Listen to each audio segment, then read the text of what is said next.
Welcome back. Here's a look at where markets ended the week after comments from Federal Reserve Chairman Jay Powell basically killed what was poised to be the longest winning streak for the S&P 500 in 19 years. Powell said on Thursday that he was not confident that the Fed's policy would be restrictive enough to bring down inflation to 2%.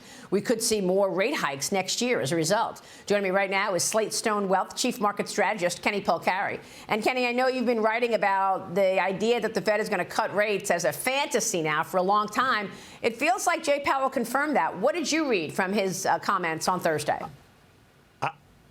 That's exactly what I read, right? He left that door open. He made it very clear that inflation remains sticky. This remains a problem while they remain data dependent. He's not ruling out another rate hike. I don't think it's going to come in December, but it could certainly come in the new year in January of 2024. So I would not rule it out. And then you saw immediately what happened, right? You saw the market back off. You saw the 30-year Treasury auction was worse than expected, so that only exacerbated the problem. But yeah, I'm in the camp that I don't see how they're going to cut rates at all by the spring of 2024.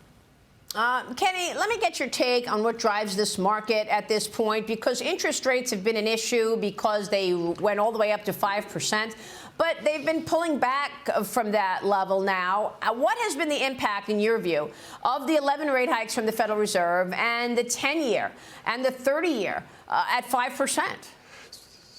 So I think that the rate hikes are going to start to really put pressure on the economy, right? You can see it in certain parts of the economy. I think we've been talking about this rolling recession that has been happening over the last 6 to 8 months, right? But I think you're starting to see it more broadly, and you're going to have to start to see it if he's really going to want to bring that inflation back down to 2%. I think the rate issue, I think when we saw 10-year rates tick at 5%, I think that's just the first time we're going to see it. I expect they're going back to 5%. In fact, I think they're going a little bit higher than 5%, and that's going to cause some stress for the markets, right? But look, you and I both know the market can operate in a 5% environment. It did for all those years when you and I were, much younger, right? But now I think we've had this whole generation of people that think that zero rates was normal, and so now they're all panicking over 5% rates. Doesn't mean we're not going to have some headwinds. I think it's absolutely going to provide headwinds, and I fully expect that we're going to see rates move higher again once Janet Yellen continues to bring more treasuries to the market. We saw what happened last week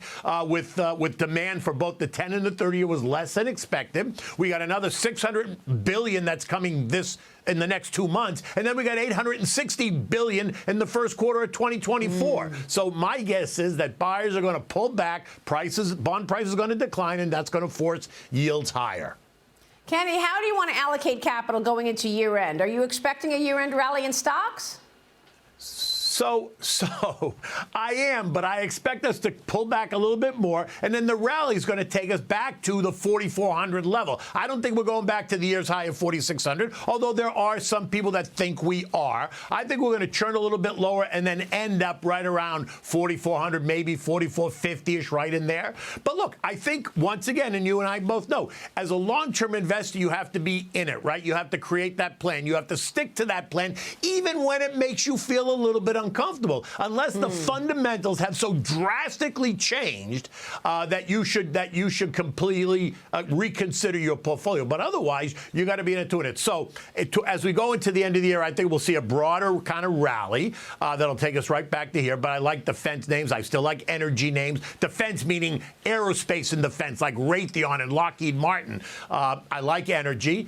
I like financials. Great list, Kenny. Great to see you. Thanks very much for being here.